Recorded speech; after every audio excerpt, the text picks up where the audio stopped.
നമസ്കാരം. ലേഡീസ് അവറിൻ്റെ ഒരു പുതിയ എപ്പിസോഡിലേക്ക് എല്ലാ പ്രേക്ഷകർക്കും സ്വാഗതം.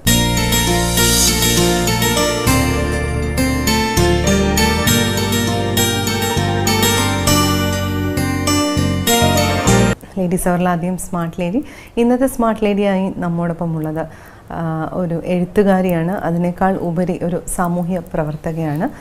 ശ്രീമതി കുസുമം ആർ പുന്നപ്ര.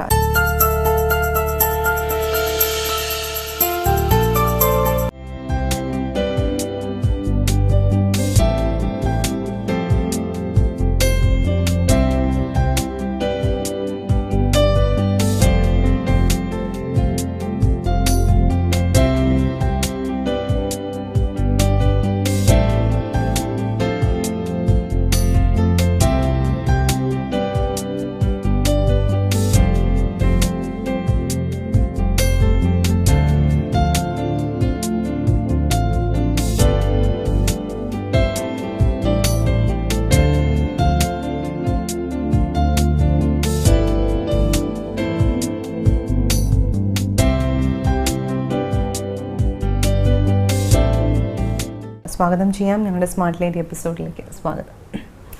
മാം ഒരു എഴുത്തുകാരിയാണ്. പലർക്കും പേര് കൊണ്ട് പരിചിതമായിരിക്കണം. പല പത്രങ്ങളിലും പല ലേഖനങ്ങളും ചെറുകഥകളും ഒക്കെ എഴുതുന്നുണ്ട്. പിന്നെ പുസ്തകങ്ങൾ എഴുതിയിട്ടുണ്ട്. ഇതിനേക്കാളൊക്കെ ഉപരി എടുത്തു പറയേണ്ടത് ഒരു സാമൂഹ്യ പ്രവർത്തകയാണ്. സ്ത്രീകൾക്ക് വേണ്ടിയിട്ടാണ് മാം പ്രവർത്തിക്കുന്നത്. ഇങ്ങനൊരു ഇൻട്രസ്റ്റ്, അതായത് ഇങ്ങനെ സ്ത്രീകൾക്ക് വേണ്ടി ഇങ്ങനെ എന്തെങ്കിലും ചെയ്യണം എന്ന് തോന്നാനുണ്ടായൊരു കാരണം? ശരിക്കും പറഞ്ഞാൽ അത് ജനറ്റിക്കാന്ന് പറയാം. കാരണം എൻ്റെ ഇപ്പം കണ്ടല്ലോ 96 വയസ്സുള്ള അമ്മ ജീവിച്ചിരിപ്പുണ്ട്. അപ്പോൾ അമ്മയിൽ നിന്നാണ് എനിക്ക് സാമൂഹ്യ പ്രവർത്തനം കിട്ടിയത്. കാരണം അമ്മ പറഞ്ഞിട്ടുണ്ട്, എന്നെ തോളിലെടുത്തോണ്ടാണ് അമ്മ മുക്കുവ കുടിലുകൾ തോറും അവരെ ഉദ്ധരിക്കാനായിട്ട് ഞങ്ങളുടെ ഗ്രാമത്തിൽ പുന്നപ്രയില് വെച്ചാൽ അതൊരു തീരദേശ ഗ്രാമമാണ്. അപ്പൊ അവിടെ നടന്നിട്ടുള്ളത്. അപ്പൊ അപ്പോൾ തന്നെ ശരിക്കും പറഞ്ഞാൽ ജനറ്റിക് ആയിരിക്കും. പിന്നെ ഞാൻ പഠിച്ചുകൊണ്ടിരിക്കുമ്പോൾ തന്നെ, കോളേജിൽ പഠിച്ചുകൊണ്ടിരിക്കുമ്പോൾ തന്നെ ഞങ്ങൾക്ക് വനിതാ സമാജമുണ്ട്. അപ്പം ഇപ്പോൾ മറ്റേ ശ്രീകണ്ഠൻ നായർ, തിരിച്ചുപോയ ശ്രീകണ്ഠൻ നായർ, അദ്ദേഹത്തിന്റെ RSPയുടെ നേതാവ്, അദ്ദേഹത്തിന്റെ ഭാര്യ, അമ്മ, എല്ലാവരും അവരായിരുന്നു ആ വനിതാ സമാജം കണ്ടക്ട് ചെയ്തത്. അപ്പം ഞങ്ങള് കുറച്ച് യങ് തലമുറയിലേക്ക് അത് കൈമാറിയിട്ട് പഠിച്ചുകൊണ്ടിരിക്കുമ്പോൾ തന്നെ അതിലായിരുന്നു. പിന്നെ അവിടെ വിട്ടു, പുന്നപ്ര എന്ന് പറഞ്ഞ ഗ്രാമം വിട്ടു. ഇവിടെ വന്നപ്പോൾ എന്നെ ഈ റെസിഡന്റ് അസോസിയേഷനിലെ വനിതാ ഇതിലേക്ക് കമ്മിറ്റിയിലേക്ക് പിടിച്ചിട്ടു. പക്ഷെ അതിൽ നിന്ന് ഞാൻ പിന്മാറിയത് ശരിക്കും പൊളിറ്റിക്സ് കയറി വന്നു. പൊളിറ്റിക്സിനോട് താല്പര്യം എന്ന് പറഞ്ഞാൽ എപ്പോഴും ഞാൻ ഈ അവശത അനുഭവിക്കുന്ന, സഹനം സഹിച്ച് ജീവിക്കുന്ന അവർക്ക് വേണ്ടിയിട്ടാണ് പ്രവർത്തിക്കാൻ താല്പര്യം. അപ്പൊ അങ്ങനെ വന്ന് ഇവിടെ ഈ പേപ്പറിലൊക്കെ വരുമല്ലോ, കിഡ്നി ഫെയിലറായി, ഇല്ലെങ്കിൽ ആരും ഇല്ലാതിരിക്കുന്നു. അപ്പൊ അങ്ങനെ പിന്നെ ഈ എഴുത്തുകാരി നിങ്ങൾ പറഞ്ഞല്ലോ. അപ്പൊ ഞാൻ എഴുത്തുകാരി ആയതെന്ന് പറഞ്ഞാല് ഞാൻ പിന്നെ ഈ ഇവിടെ വന്ന് പിന്നെ ഒരു 10-20 വയസ്സായപ്പോ ഒരു കഥയൊക്കെ എഴുതി, കവിതയൊക്കെ എഴുതി അങ്ങ് നിർത്തിയതാണ്. പിന്നെ അത് കഴിഞ്ഞ് ജോലിയായി, കുടുംബമായി. എവിടെയായിരുന്നു മാം ജോലി ചെയ്തിരുന്നത്? ജോലി കെൽട്രോണിന്റെ കരവളം യൂണിറ്റിലായിരുന്നു. ശരിക്കും പറഞ്ഞാൽ കമ്പനിയാണ്. അപ്പൊ അങ്ങനെ വന്ന് പിന്നെ കുഞ്ഞുങ്ങളായി, ഭർത്താവായി, പിന്നെ കുഞ്ഞുങ്ങളായി, അങ്ങനെ ആ ഒരു ലൈഫിലേക്ക് തിരിഞ്ഞു. പിന്നെ എൻ്റെ ഹസ്ബൻഡ് എന്ന് പറഞ്ഞാൽ ഒരു വിധത്തിൽ വലിയൊരു സാമൂഹ്യ പ്രവർത്തനമാണ്. അതായത് സെൻട്രൽ ബാങ്ക് ഓഫ് ഇന്ത്യയുടെ എംപ്ലോയീസ് യൂണിയന്റെ സെക്രട്ടറിയാണ്. അപ്പം പുള്ളി അന്നേരം അതിലേക്ക് പോകുന്നതിൽ എനിക്ക് താല്പര്യം കുറവൊന്നുമില്ല. കാരണം അത് ഒരു തരത്തിലൊരു സാമൂഹ്യ പ്രവർത്തനം തന്നെയാണ്. അപ്പം അങ്ങനെ വന്ന് എനിക്ക് ഈ കുഞ്ഞുങ്ങളുടെയൊക്കെ കാര്യങ്ങൾ കഴിഞ്ഞു. അവരെല്ലാം വലുതായി. ഒരാൾക്ക് IT ഫീൽഡിൽ കിട്ടി, ഒരാളെപ്പോഴും പഠിച്ചുകൊണ്ടിരിക്കുന്നു. അപ്പം ഈ എഴുത്ത് ഞാൻ അത് കഴിഞ്ഞ് ഒരു 50 വയസ്സിന് മേളിലായി എഴുത്തുപണിത് ആരംഭിച്ചു. ശരിക്കും പറഞ്ഞാൽ 10 വർഷമൊന്നും എടുത്തില്ല എൻ്റെ കഥകളും കവിതകളും ലേഖനങ്ങളും ഒക്കെ പ്രസിദ്ധീകരിക്കാൻ വന്നു, ഒരു എഴുത്തുകാരി എന്നുള്ള ലെവൽ കിട്ടാനായിട്ട്. അപ്പോൾ പിന്നീട് എനിക്ക് സാമൂഹ്യ പ്രവർത്തനം എൻ്റെ മനസ്സിലിങ്ങനെ കിടക്കുകയില്ല. അപ്പോൾ ഇങ്ങനെ വിളിക്കുമ്പം പിന്നെ ആൾക്കാർ ഇപ്പോൾ ഈ കഥകളിൽ കൂടെയൊക്കെ ചിലരുടെയിലൊക്കെ എൻ്റെ നമ്പറുണ്ട്. വിളിക്കുമ്പം ഞാൻ ഓടിച്ചെന്നിട്ട് അവരുടെ ചിലപ്പോൾ ചിലർ പറയുന്നത് ഹോസ്പിറ്റലിൽ പോകാൻ നിവൃത്തിയില്ല, കാർഡ് APL ആയിപ്പോയി, BPL ആയിരുന്ന കാരുണ്യയുടെ ഇത് കിട്ടിയാണ്. പിന്നെ എൻ്റെ ജോലി എന്ന് പറഞ്ഞാൽ അതിലേക്ക് ഇവർക്ക് എങ്ങനെയെങ്കിലും BPL കാർഡ് സംഘടിപ്പിക്കാനാണ്, മനസ്സിലായി. അങ്ങനെ BPL കാർഡ് സംഘടിപ്പിച്ച് അവർക്ക് വേണ്ട ഗവൺമെന്റിന്റെ എന്തെങ്കിലും കിട്ടാണ്ട് അത് കൊടുക്കും. പിന്നെ എനിക്ക് അറിയാവുന്ന വലിയ പണക്കാരായിട്ടുള്ള എൻ്റെ ഫ്രണ്ട്സ് ഉണ്ട്. അപ്പൊ അവരുടെ അടുത്തൊന്ന് പറഞ്ഞ് കുറച്ച് പൈസ ഇവർക്ക് മേടിച്ചു കൊടുക്കും. അപ്പൊ ആ ലെവലിൽ അങ്ങനെ ഇത് ഒരു അണ്ടർഗ്രൗണ്ട് വർക്കായിട്ട് പോകുക. പിന്നീടാണ് ഈ മലയാളി ഫ്രണ്ട്സ് ഗ്രൂപ്പ് എന്ന് പറഞ്ഞ് ഒരു ഓൺലൈൻ സംഘടനയിൽ ഞാൻ സജീവമായിട്ടുള്ള പ്രവർത്തകയായി. അപ്പം അങ്ങനെ അപ്പോൾ ഒരാൾക്ക് ഒരു 5 പേർക്ക് വരെ പിന്നെ 1000 രൂപ ഇത് അനുവദിപ്പിച്ചു കൊടുക്കാൻ പറ്റും മാസം. അപ്പൊ എൻ്റെ ഗ്രാമത്തിൽ ശരിക്കും പറഞ്ഞാൽ ഈ സിറ്റിയെക്കായാലും ഗ്രാമത്തിലുള്ളവരാണ് കൂടുതലും കഷ്ടപ്പെടുന്നത്. കാരണം ഈ സിറ്റിയിലെന്ന് പറഞ്ഞാൽ വീട്ടു ജോലിക്കെങ്കിലും ആൾക്കാർ വിളിക്കും, ഗ്രാമത്തിൽ അതിനുള്ള ഒരു സൗകര്യം പോയില്ല. അപ്പൊ എൻ്റെ അടുത്ത് വന്നിട്ട് ഒരാൾ ഇവിടെ ഞാൻ 1-2 പേർക്ക് കൊടുത്തു കഴിഞ്ഞപ്പോൾ ഇത് അറിഞ്ഞുകൊണ്ട് ചോദിച്ചു, ഇവിടെ ഇങ്ങനെ 3-4 പേരുണ്ട്, കൊടുക്കാമോ? ചുരുക്കം പറഞ്ഞാൽ ഞാൻ ഇതിനൊക്കെ ഒരുപാട് സ്ട്രെയിനാണ്. കാരണം അവിടെ ചെല്ലണം, അവരുടെ ഫോട്ടോ എടുക്കണം, ഇതെല്ലാം ഞാൻ തന്നെ എൻ്റെ മൊബൈലും ചെറിയ ക്യാമറയും കൊണ്ടാണ്. പിന്നെ അവരുടെ കാർഡ് BPL ആണോ നോക്കണം, BPL അല്ലെങ്കിൽ അത് BPL ആക്കണം, പിന്നെ പഞ്ചായത്തിലെ സർട്ടിഫിക്കറ്റ് വേണം, അങ്ങനെ പിന്നെ ഇവർക്ക് ആരും ഇല്ല എന്നുള്ള അങ്ങനെ കുറേ ഫോർമാലിറ്റി ഉണ്ട്. ഇതെല്ലാം സ്കാൻ ചെയ്ത് ഈ അപ്ലോഡ് ചെയ്ത് അഹമ്മദാബാദാണ് ഇതിന്റെ സെന്റർ, അതിലേക്ക് ചെന്ന് അവരിൽ നിന്ന് ഒരാൾ കേരള കോർഡിനേറ്റർ ഉണ്ട്. അപ്പൊ പുള്ളി ഒന്ന് ഇൻസ്പെക്ട് ചെയ്യും. ഇൻസ്പെക്ട് ചെയ്ത് ഇവർ എലിജിബിൾ ആണോ നോക്കിയിട്ടേ കൊടുക്കത്തുള്ളൂ. അങ്ങനെ 5 പേർക്ക് ഒരാൾക്ക് കൊടുക്കാൻ പറ്റത്തുള്ളൂ. പക്ഷെ ഞാൻ 8 പേർക്ക് വരെ കൊടുത്തു. അപ്പൊ അതിൽ 2 പേരിപ്പം മരിച്ചു. ഒരു കിഡ്നി ട്രബിൾ ഉള്ളവരും ഒന്നല്ലാതെ അവശതയായിട്ട് ഉള്ളവരും മരിച്ചു. അപ്പം ഇത് പോയി ഇൻസ്പെക്ട് ചെയ്യണം. ഞാൻ വർഷത്തിൽ 2 പ്രാവശ്യം ഞാൻ ഇൻസ്പെക്ട് ചെയ്യാൻ പോണേ ഇവരെ. അപ്പൊ അങ്ങനെ ആ ഒരു പ്രവർത്തനത്തിലൂടെ ഞാനിങ്ങനെ എൻ്റെ സാമൂഹിക പ്രവർത്തനം നടത്തിക്കൊണ്ടിരുന്നപ്പോഴാണ് മോൾക്ക് IT ഫീൽഡ് ജോലി കിട്ടിയത്. അപ്പോഴും എന്നും വന്നിട്ട് അവിടുത്തെ പ്രശ്നങ്ങൾ പറയുക, അമ്മയുടെയും കമ്പനിയാണ്, എൻ്റെതും കമ്പനിയാണ്, പക്ഷെ ഞങ്ങൾക്കുള്ള ഫെസിലിറ്റി അല്ലല്ലോ അമ്മയ്ക്ക് കിട്ടുന്നത്. എനിക്ക് കറക്റ്റ് 8:30 പഞ്ച് ചെയ്യാം, 5 മണിക്ക് ബസ് പിന്നെ തിരിച്ചു വരാം, 8 മണിക്ക് ഇവിടുന്ന് പോകാം, പിന്നെ 8:30 പഞ്ച് ചെയ്യാം, 5 മണിക്ക് തിരിച്ച് എൻ്റെ വീട്ടിലെത്താം, 4 വരെ. അത് കമ്പനി ആയിട്ട് ഇവർക്ക് അതേ കമ്പനി ആയിട്ട് തന്നെയാണ്, മനസ്സിലായി. പക്ഷെ എന്നിട്ട് അവർക്ക് ആ ആക്ട് അനുസരിച്ചുള്ള നിയമങ്ങളൊന്നുമല്ല അവിടെ ബാധകമല്ല.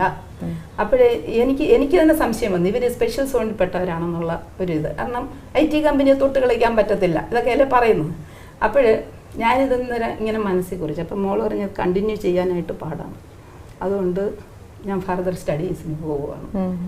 അപ്പം ശരിക്കും പറഞ്ഞാൽ പിന്നെ നമ്മളെ പോലെയുള്ള ഒരു സ്ഥലത്ത് വെളിയിലോട്ട് പഠിക്കാൻ പെൺകുട്ടികളെ വിടുമ്പം ഇച്ചിരി പക്ഷെ ഞാനും ഹസ്ബൻഡും അതിന് ബില്ലിങ് ആയിരുന്നു.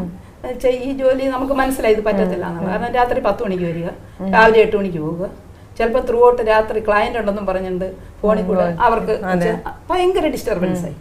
അങ്ങനെ അവൾ GMAT എഴുതി, ഗ്ലോബൽ മാനേജ്മെന്റ് ടെസ്റ്റ് എഴുതി, നല്ല റാങ്ക് ഉണ്ടായിരുന്നു. റാങ്ക് ഹിസ്റ്ററി പോയി. അവൾ ഇതൊക്കെ 2008-9 കാലഘട്ടത്തിലാണ്. സ്റ്റഡി ചെയ്ത് MBA അവിടെ എടുത്തു, അവിടെ ജോലിയായി. അപ്പം അത് നല്ല രസമാണ്. ആദ്യം കിട്ടിയത് അസഞ്ചർ കമ്പനിയാണ്. അസഞ്ചർ കമ്പനി ഇവിടെയുണ്ട്. അപ്പം ഞാൻ ചോദിച്ചാൽ അവിടെ എങ്ങനെ? അവിടെ പ്രശ്നമൊന്നുമില്ല. എനിക്ക് 6 മണിയാകുമ്പോൾ വീട്ടിൽ വരാം, എനിക്ക് 9 അവിടുത്തെ 8 അവർ അതേ ഉള്ളൂ. അപ്പം അസഞ്ചർ കമ്പനി ഇന്ത്യയിൽ ഇങ്ങനെ കാണിക്കാം, അവിടെ ഈ നിയമം. അപ്പം അതൊരു ഭയങ്കര കോൺഫ്ലിക്റ്റ് ആയിട്ട് എനിക്ക് തോന്നുന്നു. അതുപോലെ ഞാൻ ചോദിക്കും, അപ്പം മെറ്റേണിറ്റി ലീവ് ഒക്കെ അത് 1 വർഷമുണ്ട്, മനസ്സിലായോ? UK-ല് 1 വർഷം, ഇവിടെ 84 ദിവസം. അപ്പൊ ഇതെല്ലാം കൂടെ ഞാൻ എൻ്റെ മനസ്സിൽ കുറിച്ചിട്ട് ഇതപ്പം അങ്ങനെ 2012 ആകാൻ ഞാൻ കാത്തിരുന്നു. റിട്ടയർമെന്റ് കഴിഞ്ഞാൽ നമുക്ക് ഇതിലോട്ട് ഇറങ്ങിച്ചാടാൻ പറ്റില്ല, അല്ലെങ്കിൽ നമുക്ക് വിവരം അറിയും. കാരണം ഞാൻ ഗവൺമെന്റ് ഇതില്ല. അപ്പം 1961 മെറ്റേണിറ്റി ബെനിഫിറ്റ് ആക്ട് അനുസരിച്ചാണ് എനിക്ക് പിന്നെ മെറ്റേണിറ്റി ബെനിഫിറ്റ് കിട്ടിയത്. കാരണം ഇത് നമ്മുടെ സ്റ്റേറ്റ് ഗവൺമെന്റിന്റെ പിന്നെ കമ്പനിയാണ് കെൽട്രോൺ എന്ന് പറയുന്നത്. അപ്പം ഞങ്ങൾ ഒട്ടുമുക്കാലും പേര് ഞങ്ങളുടെ കുഞ്ഞുങ്ങളെ അതിനകത്ത് നല്ല 1-ാം തരം ഡേ കെയർ തന്നിരുന്നു, 3 ആയമാരുമായിട്ട്. അപ്പം ഇതിന് കുറെ പെണ്ണുങ്ങളുണ്ട്, അവരെപ്പോഴും പ്രസവിച്ചുകൊണ്ടിരിക്കുമല്ലോ, കൂടുന്ന 1 അല്ലെങ്കിൽ 2. അപ്പൊ ആ കുട്ടികളെ എല്ലാവരും അവിടാണ് വളർത്തുന്നത്. എന്ന് വെച്ചാൽ നമ്മൾ 8:30 കൊണ്ട് വിട്ട് കഴിഞ്ഞാൽ അപ്പോൾ നമ്മൾ ബ്രസ്റ്റ് ഫീഡിങ് സമയമാണെങ്കിൽ ബ്രസ്റ്റ് ഫീഡ് കൊടുക്കും.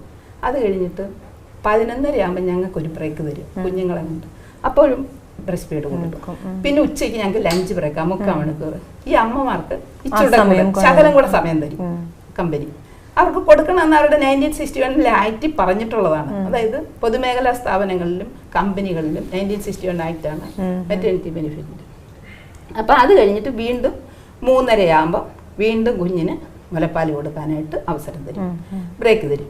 പിന്നെ 4 മണിക്ക് ഞങ്ങൾ എല്ലാം റെഡിയാക്കി കുഞ്ഞിന് പാലും കൊടുത്തുകൊണ്ട് ഞങ്ങൾ കുഞ്ഞിനെ തോളിലേറ്റി ഞങ്ങൾ സാധനങ്ങളുമായിട്ട് തിരിച്ചു വരും. അപ്പം ഞങ്ങളുടെ കുഞ്ഞുങ്ങൾക്ക് കംപ്ലീറ്റ് പിന്നെ അവർക്ക് നല്ല കെയർ കൊടുക്കാൻ പറ്റി. 12 ഞാൻ റിട്ടയർഡായി. അപ്പം എൻ്റെ 2 പിള്ളേരും വളർന്നില്ല. 12 റിട്ടയർഡായി. ഞാൻ ആദ്യം ചെയ്തത് ഈ മ്യൂസിയത്തിൽ പോയി ചെന്ന് ഈ IT പിള്ളേരെ കണ്ട് സംസാരിക്കലായിരുന്നു. അപ്പോൾ അവർ എല്ലാവരും പറയുന്നത് പിന്നെ അത് ആൻറ്റി കുറച്ച് പേപ്പറൊക്കെ ഞങ്ങളുടെ കയ്യിൽ ഇങ്ങനെ തരും ഒപ്പിടാനായിട്ട്, എന്നിട്ട് ഇവരൊരു പ്രസംഗം അങ്ങ് പ്രസംഗിക്കും ഇങ്ങനെ വന്നിട്ട് കോളേജുകളിൽ. എന്താണെന്നൊന്നും ഞങ്ങൾക്ക് മനസ്സിലാകത്തില്ല. കാരണം ഇവരെല്ലാം മലയാളം മീഡിയത്തിൽ നിന്ന് പോകുന്നവരും കാണുമല്ലോ. അപ്പം ഇവർ ഒപ്പിട്ട് കൊടുക്കുന്ന പേപ്പറെല്ലാം അവർക്ക് വല്ലതും അറിയത്തില്ല എന്തുവാന്ന്. അപ്പം ഞാൻ പറഞ്ഞു നിങ്ങൾക്ക് കമ്പനി ആയിട്ടാണ്, എനിക്ക് കിട്ടിയ കമ്പനി ആയിട്ടാണ്, നിങ്ങൾ സ്പെഷ്യൽ സോൺകാരായത് കാരണം നിങ്ങൾക്ക് ആ ആക്റ്റൊന്നും പിന്നെ നിങ്ങൾക്ക് പിന്നെ ഈ കമ്പനിയുടെ എല്ലാ ആക്റ്റുകളും നിങ്ങൾക്കും ബാധകമാണ് എന്ന് പറഞ്ഞാൽ അപ്പോൾ അവർക്ക് അവരുടെ അവകാശം എന്താണെന്ന് അറിയത്തില്ല, അവർക്ക് കിട്ടേണ്ടത് എന്താണെന്ന് അറിയത്തില്ല, അവരുടെ റൈറ്റ് എന്താണെന്ന് അറിയത്തില്ല, ഒന്നും അറിയത്തില്ല. അങ്ങനെ ഇത് മറ്റേ മനോരമക്കാർ എഴുതിയിട്ട പോലെ ഒരു ബസ്സിൻ്റെ യാത്രയിലാണ് എന്നെ ഒരുപാട് സ്ട്രൈക്ക് ചെയ്ത ഒരു സംഭാഷണം കേട്ടത്. അതായത് പ്രസവിച്ച് ചെന്ന ഒരു കുട്ടിക്ക് പ്രോജക്റ്റ് കൊടുക്കാതെ ഒരുപാട് പ്രോജക്റ്റുള്ള ഒരു കമ്പനി, ഇവിടുത്തെ ഒരു മെയിൻ കമ്പനിയാണ് ടെക്നോ പാർക്കിൽ. അവളെ ബെഞ്ചിലിരുത്തുക എന്ന് പറഞ്ഞ ഒരു ഓമന പേരിൽ അങ്ങോട്ട് മാറ്റിയിരുത്തി എന്ന് പറഞ്ഞാൽ വർക്കില്ലാതിരുത്തുന്ന സ്ഥലമാണ് ബെഞ്ചിലിരുത്തുക. 2-3 മാസം കഴിഞ്ഞപ്പം പറഞ്ഞു അടുത്ത സ്റ്റേറ്റിലേക്ക് ട്രാൻസ്ഫർ ആയിക്കോളെ. മനസ്സിലായി? അതെന്നേരം അത് ഏറ്റവും വലിയ ക്രൂരതയാണ്. അപ്പം അവൾ കൂട്ടുകാരോട് ചോദിക്കുന്നു പ്രസവിക്കുന്നത് ഇത്രയും വലിയ കുറ്റമാണോടി എന്ന് പറഞ്ഞാൽ ഇവിടുന്ന് നല്ല ലെവലിൽ ഹയർ ബിടെക് ഇത് എടുത്ത ഒരു കുട്ടിക്കാണ് ഈ ഒരു ഗതി വന്നിരിക്കുന്നത്. അതെന്നെ ഭയങ്കരമായിട്ട് എനിക്ക് ഫീൽ ചെയ്തു. മനസ്സിലായി? അപ്പോൾ അങ്ങനെ ഞാൻ ആദ്യം ഇവരുടെ തൊഴിൽ നിയമങ്ങളെല്ലാം മനസ്സിലാക്കിയായിരുന്നു. അതെല്ലാം മനസ്സിലാക്കി ഞാൻ എടുത്തിട്ടത് 2 പോയിൻ്റാണ്. ഒന്ന് ഇവർക്ക് 6 മാസത്തെ മെറ്റർനിറ്റി ലീവ് കൊടുക്കണം, ഒന്ന് ഇവർക്ക് ഡേ കെയർ കൊടുക്കണം. ഇതിന് ഫൈറ്റായിരുന്നു, ശരിക്കും പറഞ്ഞാൽ ഫൈറ്റായിരുന്നു. ഒറ്റയാൾ പട്ടാളെന്ന് പറഞ്ഞാണ് കൗമുദി പേപ്പറും ഒക്കെ എനിക്ക് സപ്പോർട്ട് ചെയ്ത് ഈ കേരളത്തിലെ എല്ലാ പേപ്പറുകളും പത്രമാധ്യമങ്ങളെല്ലാം ദൃശ്യമാധ്യമങ്ങളും എനിക്ക് സപ്പോർട്ട് ചെയ്തെന്നുള്ളതാണ്. കാരണം എല്ലാവരും അറിഞ്ഞറിഞ്ഞ് ഇങ്ങോട്ട് വന്നിട്ടാണ് അതിൻ്റെ ഒരു ബൈറ്റ് തരണമെന്ന് പറഞ്ഞത്. അങ്ങനെ ഞാൻ ചെയ്തത് ഹ്യൂമൻ റൈറ്റ്സിലേക്ക് ഇത് മൂവ് ചെയ്തു. മനുഷ്യാവകാശ ധ്വംസനമാണ് നടത്തുന്നത്. ശരിക്കും ഞാനൊരു വിക്റ്റിമല്ല എങ്കിൽ കൂടിയും ഹ്യൂമൻ റൈറ്റ്സിന് ഇത് നേരെയാക്കണമെന്നുള്ള ഒരു ഇതുണ്ടായിരുന്നു. കാരണം ഒരു മനസ്സിൽ അവരുടെ ഇതിൽ കിടക്കുക, പക്ഷെ അവർക്കും തൊട്ട് കളിക്കാൻ പറ്റുന്നില്ല. അങ്ങനെ അവരെനിക്ക് അനുകൂലമായിട്ടുള്ള ഒരു ഓർഡർ കിട്ടി. ആ ഒറ്റ ഓർഡറിൽ ഞാൻ പിടിച്ചു കയറി. 2 ഫയൽ നിറച്ച് ഇതിൻ്റെ പേപ്പറുകളാണ്. എഴുത്തുകുത്തി വിവരാവകാശം പ്രകാരം ഇന്നത് എന്ത് ചെയ്ത് എടുത്തു. അങ്ങനെ ആദ്യം ഇവർ 2015 ഏപ്രിൽ 7 ഫസ്റ്റ് ഗസറ്റ് അവരാധികാരികമായിട്ട് പ്രസിദ്ധപ്പെടുത്തി. അതായത് ഇത് പ്രസിദ്ധപ്പെടുത്തിയത് ഇവിടുത്തെ സബ്ജക്റ്റ് കമ്മിറ്റിയും കൂടെ ചേർന്നിരുന്നാണ് പ്രസിദ്ധപ്പെടുത്തിയത്. സബ്ജക്റ്റ് കമ്മിറ്റി എന്ന് പറയുമ്പം അതിനകത്ത് ഭരണകക്ഷിയുണ്ട്, പ്രതിപക്ഷമുണ്ട്. അപ്പോൾ അവർ നിയമസഭയിൽ ഭരണകക്ഷിയും പ്രതിപക്ഷം കൂടെ ചേർന്നിരുന്നിട്ട് ഈ ഗസറ്റ് വെളിയിലിറങ്ങി. ഇതിൽ ഇവർക്ക് ഡേ കെയർ എന്ന് പറഞ്ഞ് തന്നെ, അല്ലെങ്കിൽ ഇവർക്ക് 1961 ആക്ടിലെ 11ാം വകുപ്പ് എന്ന് പറഞ്ഞാൽ ഇവരുടെ നോർമൽ ബ്രേക്ക് കൂടാതെ 2 നഴ്സിംഗ് ബ്രേക്ക് കൊടുക്കണമെന്നാണ്. പക്ഷെ അതവർ കൊടുക്കുന്നില്ല. അവർ പറയുന്നത് ഡേ കെയർ എന്ന് പറഞ്ഞിട്ടില്ലല്ലോ, അതുകൊണ്ട് അവർ വീട്ടിൽ പോയിക്കോട്ടെ. പല അധികാരികളോടും ഞാൻ ചോദിച്ചാൽ പറഞ്ഞു ഡേ കെയർ എന്ന് പറഞ്ഞിട്ടില്ലല്ലോ, വീട്ടിൽ പോയി പാല് കൊടുത്തോട്ടെ. വീട്ടിൽ പോയി പാല് കൊടുത്താൽ വിവരം അറിയും, തിരിച്ചു വരുമ്പോൾ ജോലി കാണത്തില്ല. അപ്പം ഇത് ഡേ കെയർ എന്ന് പറഞ്ഞ് തന്നെ ഇറക്കി ശിശു പരിപാലന കേന്ദ്രങ്ങൾ നടത്തും. IT മേഖലയിൽ ജോലി ചെയ്യുന്ന വനിതകൾക്ക് അതിനകത്ത് ശിശു പരിപാലന കേന്ദ്രങ്ങൾ കൊടുക്കണമെന്ന്. അപ്പോൾ ഫസ്റ്റ് ഗസറ്റ് ഇറങ്ങി. ഫസ്റ്റ് ഗസറ്റ് ഇറങ്ങിയാൽ 42 ദിവസം വെയിറ്റ് ചെയ്യണം. കാരണം ആരെങ്കിലും ഒബ്ജക്ഷന് പോയി കഴിഞ്ഞാൽ ഈ ഗസറ്റ് അസാധുവാകും, കേസായി. പിന്നെ അപ്പം ഞാനിങ്ങനെ ഓരോ ദിവസം ശരിക്കും പറഞ്ഞാൽ ഈ റോക്കറ്റ് വിടുന്ന പോലെ ഞാൻ കൗണ്ട് ഡൗൺ ചെയ്യുമായിരുന്നു. അപ്പം ഈ തൊഴിൽ വകുപ്പിലെയൊക്കെ എല്ലാവരെയും ഇപ്പം എനിക്കങ്ങ് പരിചയം. കാരണം അവരൊക്കെ നല്ല രീതിയിലാണ് എന്നോട് പെരുമാറിയത്. ഈ 42 ദിവസവും ഞാൻ വെയിറ്റ് ചെയ്തു. 43ാമത്തെ ദിവസം എനിക്ക് സമ്മാനമായി. കാരണം ആരും ഒബ്ജക്ഷൻ കൊടുത്തില്ല. ശരിക്കും പറഞ്ഞാൽ അവരിത് കണ്ടില്ല, അവർക്ക് ഇതിനൊന്നുള്ള സമയമില്ലല്ലോ. IT മേഖലയിലെ വമ്പന്മാർക്ക് ഈ ഗസറ്റ് ഒന്നും നോക്കാനുള്ള സമയമില്ല. അപ്പം ഞാൻ രക്ഷപ്പെട്ടു. സെക്കൻഡ് ഗസറ്റ് ഇറങ്ങി. സെക്കൻഡ് ഗസറ്റ് ഇറങ്ങിയത് സെപ്റ്റംബർ 18 2015 സെപ്റ്റംബർ 18. അപ്പം ഇപ്പം 2015 സെപ്റ്റംബർ 18 കഴിഞ്ഞ് ഏകദേശം 1 വർഷമാകാൻ പോകുന്നത്. അപ്പം വീണ്ടും ഇവർ അനങ്ങാതിരിക്കുന്ന കണ്ടിട്ട് ഞാൻ വീണ്ടും കയറി ഇറങ്ങൽ തുടങ്ങി. അതായത് കഴിഞ്ഞ ഗവൺമെൻറ് ഉമ്മൻചാണ്ടി ഗവൺമെൻറ്റിൻ്റെ കാലത്ത്, ഉമ്മൻചാണ്ടി സാറിൻ്റെ ഗവൺമെൻറ് കാലത്ത് വീണ്ടും ഞാൻ കയറി ഇറങ്ങി. എൻ്റെ ജോലി എന്ന് വെച്ചാൽ എന്നും പിന്നെ ഓരോ പരാതിയും കൊണ്ട് പോവുക. കാരണം ഇതുവരെ ഇത് നടപ്പാക്കിയില്ല. അപ്പോൾ ഇതിനകത്ത് ഒരു പോയിന്റ് പറഞ്ഞിട്ടുണ്ട്. അത് ഏറ്റവും വിലപ്പെട്ട ഒരു പോയിന്റായിരുന്നു. അതായത് they shall come into force at once. അതായത് അറ്റ് വൺസ് എന്ന് പറഞ്ഞിരിക്കുന്ന ഒരു വേർഡ് കൊടുത്തിട്ടുണ്ട്. എന്ന് പറഞ്ഞാൽ അറ്റ് വൺസ് നമുക്ക് എല്ലാവർക്കും അറിയാമായിരുന്നു, ഉടനെ തന്നെ. ഇവിടെ ഈ 2015 സെപ്റ്റംബർ 18 വന്നിട്ട് അറ്റ് വൺസ് ഇവർക്ക് ഇതുവരെ ആയിട്ടില്ല. ഗവൺമെന്റിന് IT കമ്പനികൾക്ക് ഒന്നും അറ്റ് വൺസ് ഇതുവരെ ആയിട്ടില്ല. ആ സമയത്തായിരുന്നു എൻ്റെ മോളുടെ പ്രഗ്നൻസി. എനിക്ക് ഡെലിവറി സമയത്ത് അങ്ങോട്ട് പോകേണ്ടി വന്നു, UK പോകേണ്ടി വന്നു. പക്ഷേ എനിക്ക് അവിടെ സ്വസ്ഥമായിട്ട് ഇരിക്കാൻ പറ്റിയില്ല. കാരണം അപ്പോഴേക്ക് എല്ലാ പത്രമാധ്യമങ്ങളിലും വന്നു, മനോരമ, മാതൃഭൂമി, കൗമുദി, പിന്നെ എല്ലാത്തിലും എൻ്റെ പടത്തോട് കൂടിയിട്ടുള്ള ഇതൊക്കെ വന്നു. പിള്ളേർ എന്നിലാരെ ആശ അർപ്പിച്ചിരുന്നു. കാരണം ഇപ്പം ഡേ കെയർ വരും, ഇപ്പം ഡേ കെയർ. ഞാൻ അവിടെ ചെന്നിരുന്നിട്ടും എനിക്ക് എന്നും ഫേസ്ബുക്കിലും മെയിലിലും ഇവരുടെ പരാതി വരിക, ആൻറ്റി ഇതുവരെ വന്നില്ലല്ലോ, ഡേ കെയർ ഇതുവരെ വന്നില്ലല്ലോ എന്ന്. അവിടെ ഇരുന്നുകൊണ്ട് ഞാൻ വീണ്ടും കഴിഞ്ഞ ഗവൺമെൻറ്റിൻ്റെ കാലത്ത് ഞാൻ ലേബർ കമ്മീഷണർക്കും പിന്നെ ലേബർ കമ്മീഷണറുടെ ഒരു സെക്രട്ടറിയാണ്, പുള്ളിയെ വിളിക്കും, പുള്ളിയുടെ ഓഫീസിൽ വിളിക്കും, അല്ലാതെ ലേബർ കമ്മീഷണറുടെ ഓഫീസിൽ വിളിക്കും. ഇങ്ങനെ നിരന്തരം ഞാൻ വിളിച്ചുകൊണ്ടിരുന്നു. അങ്ങനെ ഞാൻ കഴിഞ്ഞ മാസം 3-ാം തീയതി വന്ന് 4-ാം തീയതി ഞാൻ ചെയ്ത പണിയെന്ന് പറഞ്ഞാൽ കമ്പ്യൂട്ടറിലിരുന്ന് ഇതെല്ലാം അടിച്ച് പരാതി കൊണ്ട് കൊടുക്കലായിരുന്നു എൻ്റെ ജോലി. മനസ്സിലായി? ഈ അമ്മ അപ്പം ചേച്ചിയുടെ വീട്ടിലായിരുന്നു. എന്നിട്ട് വേണം അമ്മച്ചെന്ന് വിളിച്ചോണ്ട് വരാൻ. അപ്പോൾ അങ്ങനെ ഈ ആ 4-ാം തീയതി തൊട്ട് ഇന്ന് വരെ വീണ്ടും ഞാൻ ഇതിൻ്റെ പുറകിലാണ്. അത്ര നിഗ്ലിജൻസ് ആണ് സ്ത്രീകളോട് ഇവിടെ കാണിക്കുന്നത്. എന്നിട്ട് വലിയ കൊട്ടിഘോഷിച്ച് പറയും പിന്നെ ഇത് ഞാൻ ഗ്യാസിൻ്റെ മറുവശത്തൂടെ വായിച്ചിട്ടുണ്ട്, മുലപ്പാലാണ് ഏറ്റവും പ്രധാനം, അതുകൊണ്ട് എല്ലാവരും മുലപ്പാൽ കൊടുക്കണം അമ്മമാർക്ക്. അപ്പം ഈ IT മേഖലയിൽ ഇല്ലെങ്കിൽ കടയിൽ നിൽക്കുന്ന പിള്ളേർക്കും ഒന്നും ആ കുഞ്ഞുങ്ങൾക്കും ബാധകമല്ല. ഇതൊന്ന് പാസ്സാക്കിയാൽ കടയിൽ നിൽക്കുന്ന കുട്ടികൾക്കും എല്ലാം ഇത് ബാധകമാകും. എന്നുവെച്ചാൽ 20 പെൺകുട്ടികളുള്ള ഏതൊരു സ്ഥാപനത്തിലും 20 പെൺകുട്ടികളില്ലെങ്കിൽ 10 പെൺകുട്ടികളുള്ള ഒരു സ്ഥാപനമാണെങ്കിൽ അടുത്ത സ്ഥലത്ത് 10 ആണെങ്കിൽ അവരെയും കൂടെ ചേർത്തിട്ടൊരു ഡേ കെയർ ഉണ്ടാകും. അപ്പൊ അങ്ങനെ ഒരു നിയമമാണിത്. ഇവർക്കിത് പ്രാബല്യത്തിൽ വന്നിട്ട് വേണം എനിക്ക് അടുത്തതിലേക്ക് കടക്കാൻ. കാരണം ഷോപ്സിലെ പിള്ളേർക്ക് വേണ്ടിയിട്ട് എനിക്ക് ശ്രമിക്കാനായിട്ട്. അതേപോലെ തന്നെ നഴ്സന്മാർക്ക് അവരിത് അറിഞ്ഞുകൊണ്ട് പറഞ്ഞ് ഞങ്ങൾക്ക് ഒരു റൂം കിട്ടിയാൽ മതി, ഞങ്ങൾ രാത്രിയിലല്ലേ പോണത് നൈറ്റ് ഷിഫ്റ്റിനൊക്കെ, ഞങ്ങളുടെ കുഞ്ഞുങ്ങളെ വീട്ടിലിട്ടിട്ടല്ലേ പോണത്, അപ്പോൾ ഒരു റൂം ഞങ്ങൾക്ക് കിട്ടിയാൽ മതി, ഞങ്ങൾ എങ്ങനെയെങ്കിലും കുഞ്ഞുങ്ങളെ വളർത്തിക്കുള്ളൂ.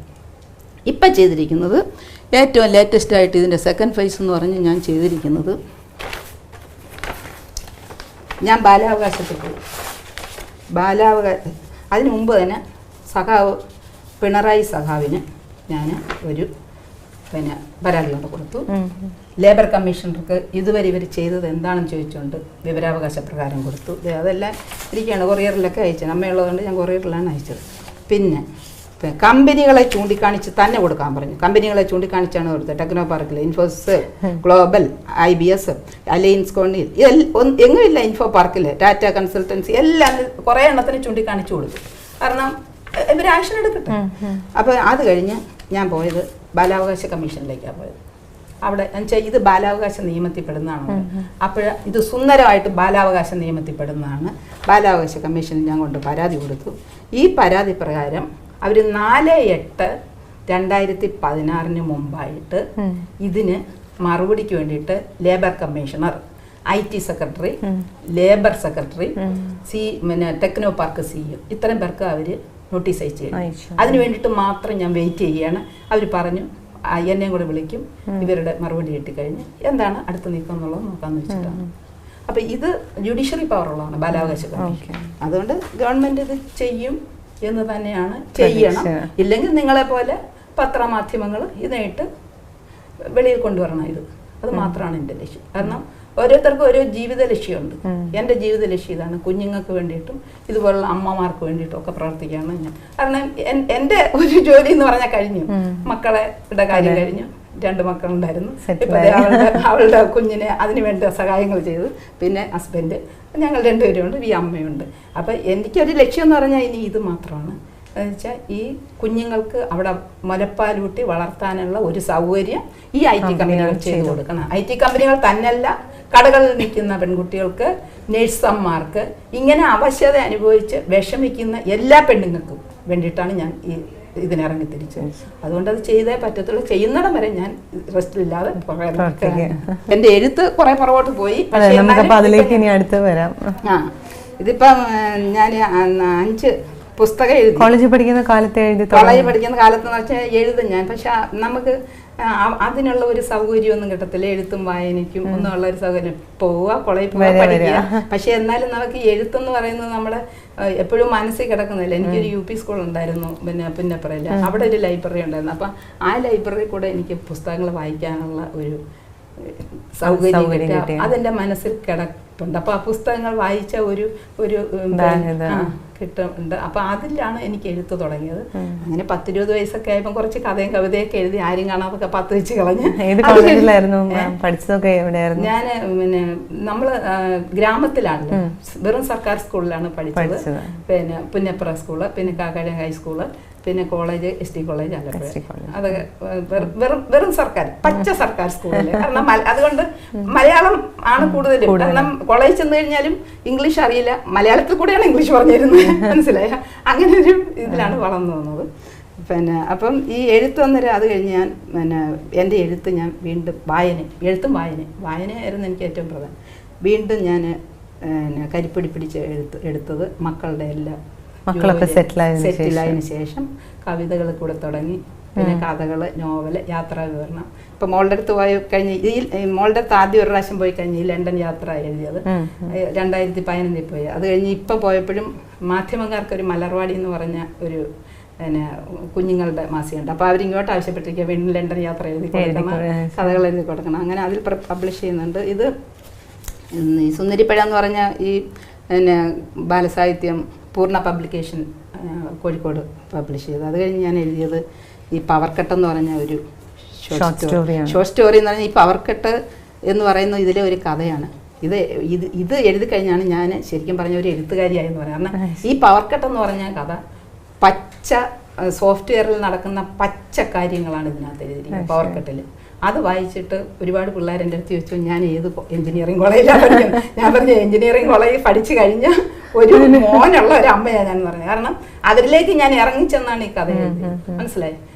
പിള്ളേർ പോയി കഴിയുമ്പം ജോലിക്ക് പോയി കഴിയുമ്പോൾ ഞാൻ ചോദിക്കാം അവിടുത്തെ കാര്യങ്ങളെല്ലാം ഞാൻ തിരക്കും. അപ്പോഴാണ് ഇവിടെയൊക്കെ ഇത്ര ഒരു നടക്കുന്ന കാര്യങ്ങളാണ്. അപ്പം ഇത് ഇവിടുത്തെ ഒരു പ്രധാനപ്പെട്ട ഒരു ഹാസ്യക്കാരെ എന്നെ വിളിച്ചിട്ട് പറഞ്ഞു, അത് ഒരു ജേർണലിസ്റ്റിനോട് ചോദിച്ചാൽ പറഞ്ഞു IT-യിലെ കാര്യങ്ങൾ അറിയണമെങ്കിൽ കുസുമമാർ പുന്നപ്പുറയെ സമീപിച്ചാൽ മതി, അല്ലാണ്ട് കേരളത്തിൽ ആരുമില്ല. സത്യം. കാരണം എല്ലാ കാര്യങ്ങളും ഞാൻ മനസ്സിലാക്കിയെടുത്ത് അപ്പോഴപ്പോഴും നോട്ട് ചെയ്യും. അതുകൊണ്ടാണ് ഞാൻ ഇതിനെ ഇറങ്ങി തിരിച്ചത്. അപ്പം ഇപ്പം 5 പുസ്തകം ഞാൻ എഴുതി കഴിഞ്ഞു. ഒരു നോവല്, പിന്നെ 3 ബാലസാഹിത്യം, ഒരു ഷോർട്ട് സ്റ്റോറി. ഇപ്പം 2 ബാലസാഹിത്യം പുറപാതിൽ റെഡിയായിട്ട്, പിന്നെ ഒരു നോവല് പണിപ്പുരയിലാണ്. എല്ലാത്തിനും സമയം കണ്ടെത്തി മുന്നോട്ട് പോവുകയാണ്. എപ്പോഴാണ് കൂടുതലും എഴുതാനുള്ള? രാത്രി സമയമാണ് എടുക്കുന്നത്. അല്ലാതെ സമയം കിട്ടത്തില്ല. രാത്രി സമയമാണ് എഴുതാൻ എടുക്കുന്നത്. പിന്നെ ഇപ്പൊ അമ്മയൊക്കെ ഉള്ളതുകൊണ്ട് അമ്മയുടെ കാര്യങ്ങൾ നോക്കണം, കുഞ്ഞുങ്ങളെ നോക്കുന്നതുകൊണ്ട് പ്രായമാണ്. പിന്നെ ഇപ്പൊ മോളും കുഞ്ഞുണ്ട്. അപ്പൊ ഇവരുടെ എല്ലാം കാര്യങ്ങളും നോക്കിയിട്ടേ ഞാൻ എഴുതാനിരിക്കത്തുള്ളൂ. അല്ലാണ്ട് സാമൂഹ്യ പ്രവർത്തനത്തിന് ഹസ്ബൻഡിന്റെ ഒക്കെ അനുവാദത്തോട് അല്ലാതെ നമുക്ക് പോകാൻ പറ്റത്തില്ല. സ്ത്രീകൾക്ക് അല്ലാതെ പോകാൻ പറ്റത്തില്ല. ഇനി അടുത്ത ഒരു സ്റ്റേജ് എന്ന് പറയുന്നത് ഇപ്പം ഈ ടെക്നോ പാർക്കിന്റെ അവിടെ വർക്ക് ചെയ്യുന്ന സ്ത്രീകളുടെ അത് മുന്നോട്ട് കൊണ്ടുപോകുന്നുണ്ട്. വേറെ എന്തെങ്കിലും മാം സമൂഹത്തിൽ അടുത്തതായിട്ട് ശരിക്കും പറഞ്ഞാൽ ഈ അമ്മ ഇവിടെ വരാൻ കാര്യം എന്ന് പറഞ്ഞാൽ അമ്മ 96 വർഷം ജീവിച്ച ഒരു സ്ഥലത്തുനിന്ന് അമ്മയെ ഞാനിപ്പോൾ പറിച്ചു നടുക ചെയ്തിരിക്കുന്നു. അതിൻ്റെ മനസ്സിൽ ഒരുപാട് വിഷമമാണ്. കാരണം അമ്മയ്ക്ക് തിരിച്ച് ആ സ്ഥലത്തോട്ട് പോകണമെന്ന് പറയുന്നത് എനിക്ക് കൊണ്ടാക്കാൻ പറ്റുന്നില്ല. ഇപ്പം എല്ലാ സമൂഹത്തിലും നടക്കുന്നത് പോലെ അമ്മമാരെ ആർക്കും വേണ്ട. അപ്പം എൻ്റെ സഹോദരി ആണെങ്കിൽ പോലും ഞാനത് തുറന്ന് പറയുകയാണ്. ഈ അമ്മയുടെ കുടുംബം എല്ലാം അവർക്കാണ് കൊടുത്തത്. കാരണം ഞാനിവിടാണ്, മൂത്ത സഹോദരി വേറെ കായംകുളത്താണ്. അപ്പം അമ്മയ്ക്ക് കുടുംബം എല്ലാം കൊടുത്ത്, അമ്മയുടെ കുടുംബം എല്ലാം കൊടുത്ത് അമ്മ അവിടെ സ്വസ്ഥമായിട്ട് ജീവിക്കുമെന്നൊക്കെയാണ് അച്ഛൻ ധാരണയിലാണ് വെച്ചത്. പക്ഷെ അത് അമ്മയ്ക്ക് നടന്നില്ല. അവരവരുടെ മോൾക്ക് അത് ഹാൻഡ് ഓവർ ചെയ്തു. അമ്മ അവർക്ക് അവിടെ താമസിപ്പിക്കാനായിട്ട് ഇത്ര ഓർമ്മയൊക്കെ കുറഞ്ഞതുകൊണ്ട് അവർക്കൊരു ബുദ്ധിമുട്ടായി. അമ്മയുടെ ഒരു കൈ ഒടിഞ്ഞു. അതോടുകൂടി പ്രശ്നമായി. ഇതെനിക്ക് തുറന്നു പറയുന്നതിൽ എനിക്ക് നാണക്കേടില്ല. കാരണം ഈ സമൂഹത്തിൽ നടക്കുന്നൊന്നും ആരും തുറന്നു പറയാറില്ല. ഈ തൊണ്ട പഴുത്താൽ അങ്ങ് ഇറക്കുക എന്നുള്ള ഒരു ഇതാണ് നടക്കുന്നത്. പക്ഷെ ഞാൻ അങ്ങനെ ഇറക്കാൻ താല്പര്യപ്പെടുന്നില്ല. ഇതിന് അങ്ങനെ ഞാൻ അമ്മ അവിടെ നിന്ന് കൊണ്ടുവന്നു. അങ്ങനെ അമ്മയ്ക്ക് പക്ഷെ എന്നും അമ്മ പറയും, അമ്മയ്ക്ക് ഇച്ചിരി ഓർമ്മ കുറവുണ്ട്. എന്നും അമ്മ പറയുന്നത് എന്നെ എന്തിനാ ഇവിടെ കൊണ്ടുവന്ന് എന്നെ എൻ്റെ വീട്ടിൽ കൊടുക്കുക, എനിക്ക് അവിടെ ഞാൻ നട്ട മരങ്ങളുണ്ട്, ഞാൻ നട്ട വാഴയുണ്ട്, ഞാൻ നട്ട തെങ്ങുണ്ട്, അതൊക്കെ എനിക്ക് കാണാൻ പറ്റുമല്ലോ. ആ ചോദ്യത്തിന് എനിക്ക് ഉത്തരം പറയാനില്ല. അപ്പം എൻ്റെ അടുത്ത ലക്ഷ്യം, ഞങ്ങളൊരു ചെറിയൊരു സംഘടന രൂപീകരിച്ചു. അതായത് സീനിയർ സിറ്റിസൺ അന്തിവയൽ കൂട്ടായ്മ എന്ന് പറഞ്ഞൊരു സംഘടന രൂപീകരിച്ചിട്ടുണ്ട്. അതിൻ്റെ ലക്ഷ്യം എന്ന് പറഞ്ഞാൽ 2007 ഒരു മെയിൻ്റനൻസ് സൈറ്റ് ഉണ്ട്. ആ പുസ്തകം എൻ്റെ കയ്യിൽ ഇവിടെ ഇരിപ്പുണ്ട്. ഇപ്പം ഞാൻ ആ മെയിൻ്റനൻസ് സൈറ്റ് നടപ്പാക്കുകയാണെങ്കിൽ ഇങ്ങനെ ഈ വന്ന അമ്മയെ പോലെയുള്ള ഒരുപാട് അമ്മമാരുണ്ട്, അവർക്കൊന്നും ഇങ്ങനെ വരേണ്ട കാര്യം വരത്തില്ല. കാരണം എല്ലാ പോലീസ് സ്റ്റേഷനിലും ഒരു കമ്മിറ്റി രൂപീകരിക്കുകയും ആ കമ്മിറ്റിയിൽ സാമൂഹ്യ പ്രവർത്തകരായവരെ ഉൾപ്പെടുത്തുകയും അവരെ ഒരു മാസത്തിലൊരിക്കൽ ആ ഗ്രാമത്തിലെ എല്ലാ വീടുകളിലും ചെന്ന് ഇങ്ങനെ ഒറ്റപ്പെട്ട് കഴിയുന്ന അമ്മമാരെ നോക്കുകയും അവരുടെ പ്രശ്നങ്ങൾ സ്റ്റഡി ചെയ്യുകയും അത് സോൾവ് ചെയ്യാനായിട്ട് ആ വീട്ടുകാർ സമ്മർദ്ദം ചെലുത്തുകയും എന്ന് വെച്ചാൽ ഇങ്ങനെ ഒരു സംഘടന ഇല്ലെങ്കിൽ ഇങ്ങനെ പോലീസ് സ്റ്റേഷൻ മുഖാന്തരം ഉണ്ടെന്ന് പറഞ്ഞാൽ ഈ സമൂഹം വളരെ നല്ലതാണ്. കാരണം എല്ലാവരും വിചാരിക്കും അയ്യോ പോലീസ് സ്റ്റേഷനിൽ ഇങ്ങനെ ഒരു സംഭവം ഉണ്ട്, അതുകൊണ്ട് ഈ അമ്മ അല്ലെങ്കിൽ അമ്മൂമ്മ അങ്ങനെ ഇറക്കി വിടാൻ പറ്റത്തില്ല. മനസ്സിലായോ? അങ്ങനെ ഒരു ഇത് വരും. അപ്പം എൻ്റെ അടുത്ത ലക്ഷ്യം എന്ന് പറഞ്ഞാൽ ഇപ്പൊ കുഞ്ഞുങ്ങൾക്ക് വേണ്ടിയിട്ടുള്ളത് നടപ്പാക്കി കഴിഞ്ഞു, ഈ വയസ്സായവർക്ക് വേണ്ടിയിട്ടുള്ള ഒരു പ്രവർത്തനം കൂടെ ആണ് എൻ്റെ. പക്ഷെ ഇന്നത്തെ സമൂഹത്തിൽ പലരും ഈ പറയുന്ന മാതിരി മാമിനെ പോലെ ഇപ്പോൾ അവിടുന്ന് തിരുവനന്തപുരത്ത് വന്ന് സെറ്റിലായി. എന്ത് ചെയ്യാൻ കഴിയും ഇങ്ങനെയുള്ള അമ്മമാർക്ക് വേണ്ടി, അവരവരുടെ വീടുകളിൽ തന്നെ താമസിക്കണമെന്ന് ആഗ്രഹിക്കുന്നവർക്ക് വേണ്ടി? ഒന്നും ചെയ്യാൻ പറ്റാതിരിക്കുകയാണ്. കാരണം ഇല്ലെങ്കിൽ നമ്മൾ കേസിനും വഴക്കിനും പോകണം. എനിക്ക് കേസിനും വഴക്കിനും ഒന്നും പോകാൻ താല്പര്യമില്ല. അപ്പം അമ്മയുടെ അടുത്ത് ഞാൻ പറയാം, അമ്മേ ഇവിടെ ഒന്നിനും, പക്ഷെ ഇവിടെ എനിക്ക് ഒന്നിനും കുറവില്ലടി, പക്ഷെ ഞാൻ ജനിച്ചു വളർന്ന സ്ഥലം അതല്ലയോ, അവിടെ എനിക്ക് പോകാൻ പറ്റത്തില്ലേ? ആ ചോദ്യം എന്റെ മുമ്പിൽ ഒരു വലിയ ചോദ്യമാണ്. മനസ്സിലായോ? എനിക്കതിനൊന്നും ചെയ്യാൻ പറ്റാത്ത അവസ്ഥയാണ്. അങ്ങനെ അനുഭവിക്കുന്ന ഒരുപാട് അമ്മമാർ ഇവിടെ ഉണ്ട്. അതിന് ഗവൺമെന്റ് തലത്തിൽ സത്വര ശ്രദ്ധ കൊടുക്കണം. അതാണ് വേണ്ടിയത് ഇവിടെ. ഇല്ലെങ്കിൽ നാളെ ഞങ്ങളുടെ ഗതി ഇതൊക്കെ തന്നെയാണ്. മനസ്സിലായി? ഇപ്പം എന്നെ സംബന്ധിച്ച് പറയുകയാണെങ്കിൽ 2 മക്കളാണ്. ഇപ്പം അവളെ ഞാൻ പഠിപ്പിക്കാൻ വിട്ടു. എന്തുകൊണ്ടാണ്? ഇവിടുത്തെ തൊഴിൽ കൾച്ചർ മോശമായതുകൊണ്ടാണ് വിട്ടത്. അവിടെ പോയി അവർ സുഖമായിട്ട് ജീവിക്കുന്നു. കാരണം ഞാൻ കണ്ടു, അനുഭവിച്ചു. അവിടുത്തെ അവിടെ നമുക്കൊരു തെറ്റിദ്ധാരണയുണ്ട്, സായിപ്പിന്റെ നാട്ടില് മക്കളെ അച്ഛനന്മാരെയും അമ്മമാരെയും നോക്കത്തില്ല. ശുദ്ധ അബദ്ധമാണ് നമ്മൾ ആ ധരിച്ചു വെച്ചത്. കാരണം ഈ മോള് ഞങ്ങളെ കൊണ്ട് ഇന്ന് നമുക്ക് ഇന്ത്യൻ കടയിൽ പോയി നമുക്ക് ഭക്ഷണം കഴിക്കാമെന്ന് പറഞ്ഞ് വിളിച്ചുകൊണ്ട് പോയപ്പോൾ അവിടെ ചെല്ലുമ്പോൾ എല്ലാ മേശയുടെ ചുറ്റിനും ഇങ്ങനെ കുറേ വയസ്സായ സായിപ്പ് അമ്മ അച്ഛന് കുറേ കുഞ്ഞു മക്കൾ ഒക്കെ ആയിരിക്കും. അപ്പം ഞാൻ ചോദിച്ചു, എന്താ മക്കൾ ഇവിടെ എന്തെങ്കിലും വിശേഷമുണ്ട്? അപ്പോൾ പറഞ്ഞു, അമ്മ ഇവിടെ അതല്ല, ഇന്ന് അവരുടെ പേരൻസ് ഡേ ആണ്. ഞാൻ ചോദിച്ചു അതെന്തോ? അത് സൺഡേ എന്ന് പറഞ്ഞ ഒരു ദിവസം ഉണ്ടെങ്കിൽ അവർ എവിടെ ഇരുന്നാലും മക്കൾ ചെന്ന് അച്ഛനും അമ്മയും കൂട്ടിക്കൊണ്ട് വന്ന് അവരെ ഇതുപോലെ ഭക്ഷണമൊക്കെ മേടിച്ച് ഇഷ്ട ഭക്ഷണമൊക്കെ മേടിച്ച് കൊടുത്ത് പാർക്കിലൊക്കെ കൊണ്ടുപോയിട്ട് തിരിച്ചുണ്ടാക്കും. നമുക്കത് ഊഹിക്കാൻ പറ്റുന്നുണ്ടോ? ഇവിടെ എന്താണ് നടക്കുന്നത്? നമ്മൾ സാമൂഹികമായിട്ടും വിദ്യാഭ്യാസപരമായിട്ടും കൾച്ചർ എല്ലാം നമ്മൾ ഒരുപാട് മുന്നിൽ നിൽക്കുന്ന ആ ഏതെങ്കിലും ഒരു വീടുകളിൽ ഈ വയസ്സായ അമ്മമാരെ കൊണ്ട് വെളിയിൽ പോകുന്നുണ്ടോ? ഇല്ല. അവർക്കൊരു മുറി കാണും, ആ മുറിയിൽ അവർ കഴിഞ്ഞോണം അല്ലേ? കഴിയുന്നതും ഗസ്റ്റുകൾ വന്നാൽ പോലും അവരെ വെളിയിലോട്ട് ഇറക്കത്തില്ല. അങ്ങനത്തെ ഒരു കൾച്ചറിലേക്ക് കേരളം മാറിക്കൊണ്ടിരിക്കുകയാണ്. അപ്പോൾ ഞാൻ മോളോട് ചോദിച്ചത്, ഇത് എനിക്കൊരു പുതിയ അറിവാണല്ലോ എന്ന് വെച്ചാൽ പറഞ്ഞു, നിങ്ങൾ വിചാരിക്കുന്ന കണക്കല്ല ഇവിടുത്തെ കൾച്ചർ. ഇവിടെ ഇങ്ങനെയാണ്. കൂടി വന്നാൽ സായിപ്പിന്റെ സംസ്കാരം എന്ന് പറഞ്ഞാൽ അവർ രണ്ടുപേരും ഇഷ്ടപ്പെടുവാണെന്നുണ്ടെങ്കിൽ ചിലപ്പോൾ റോഡ്, അത് സത്യമാണ്, ഞാനും കണ്ടിട്ടുണ്ട്, റോഡിൽ നിന്ന് അവരൊന്ന് കെട്ടിപ്പിടിച്ച് ഉമ്മ വയ്ക്കുമായിരിക്കും. അല്ലാണ്ട് അവർ അതിനെ തട്ടിക്കൊണ്ടുപോയി കുറ്റിക്കാട്ടിലിട്ട് പീഡിപ്പിച്ചിട്ട് ദൂരോട്ട് എറിയുമല്ല ചെയ്യുന്നത്. ആ പറഞ്ഞത് വളരെ കറക്റ്റ് ആയിരുന്നു മോള്. അതുകൊണ്ട് അങ്ങനെയുള്ള ഒരു ലൈഫാണ് അവർ ഇഷ്ടപ്പെടുന്നത്. മനസ്സിലായി? ഇവിടുന്ന് പോയ ഈ കുട്ടികളൊന്നും പോസ്റ്റ് ഗ്രാജുവേഷനൊക്കെ എടുത്ത് നല്ല സുഖമായിട്ട് ജീവിക്കുന്ന അവരൊന്നും തിരിച്ചിങ്ങോട്ട് വരത്തില്ല. കാരണം അവർക്ക് 10 തൊട്ട് 5 വരെ, ഇല്ലെങ്കിൽ 9 തൊട്ട് 5 വരെ, ഇല്ലെങ്കിൽ 6 വരെ ജോലി ചെയ്താൽ മതി. വേണമെങ്കിൽ വർക്ക് അറ്റ് ഹോം എത്ര ദിവസം കിട്ടും. മനസ്സിലായോ? പിന്നെ അവര് തന്നെ ചോദിക്കുന്നത്, ബോസന്മാര് തന്നെ ചോദിക്കുന്നത്, നാളെ സാറ്റർഡേ സൺഡേ എന്താണ് നിങ്ങളുടെ എൻജോയ്മെന്റ് പ്രോഗ്രാം? മനസ്സിലായി? അതിലാണ് അവർ നിൽക്കുന്നത്. കാരണം അവർക്ക് അവധി ദിവസം ആഘോഷിക്കാനും, അല്ലാണ്ട് ഇവിടെ അവധി ദിവസം കൂടെ അവർ പിള്ളേരിന്ന് പണി ചെയ്യുകയല്ലേ. അപ്പൊ അങ്ങനെ ഈ ഒരു വൃദ്ധരുടെ ഇപ്പൊ സംസാരിക്കാനും ഇതിനൊക്കെയുള്ള ഇതുണ്ട്. ഈശോടെ കഴിയുമ്പോൾ എൻ്റെ ഈ സ്റ്റേജ് അങ്ങ് മാറത്തില്ല. അങ്ങനെ വരുമ്പം ഇവിടെ അച്ഛനും അമ്മയും മാത്രമായിട്ടുള്ള ഒരു സമൂഹം ഇങ്ങനെ കൂടി വരികയാണ്. ഇപ്പൊ തന്നെ ഇവിടെ 50% മേളില് അച്ഛനമ്മമാര് മാത്രമായിട്ട് ഇരിക്കുന്നത്. എത്രയോ ലക്ഷം, 50 ലക്ഷത്തിന് മേളില് വൃദ്ധരുണ്ടെന്നാണ് ഞാൻ മനസ്സിലാക്കിയത്. പ്രത്യേകിച്ചും എനിക്ക് തോന്നുന്നു നഗരങ്ങളിൽ കൂടുതലും വന്നിരിക്കുന്നു. അപ്പൊ ആ ഒരു കൾച്ചറിലേക്ക് നമ്മൾ പോവുകയാണ്. അപ്പോൾ ഈ കുഞ്ഞുങ്ങളുടെ കഴിഞ്ഞാൽ എനിക്ക് അതും കൂടെ ഒരു ലക്ഷ്യമുണ്ട്. അത് ഈശ്വരൻ സഹായിക്കുവാണെങ്കിൽ അതിനും കൂടെ വേണ്ടിയിട്ട് ഞാൻ ഇറങ്ങിത്തിരിക്കും.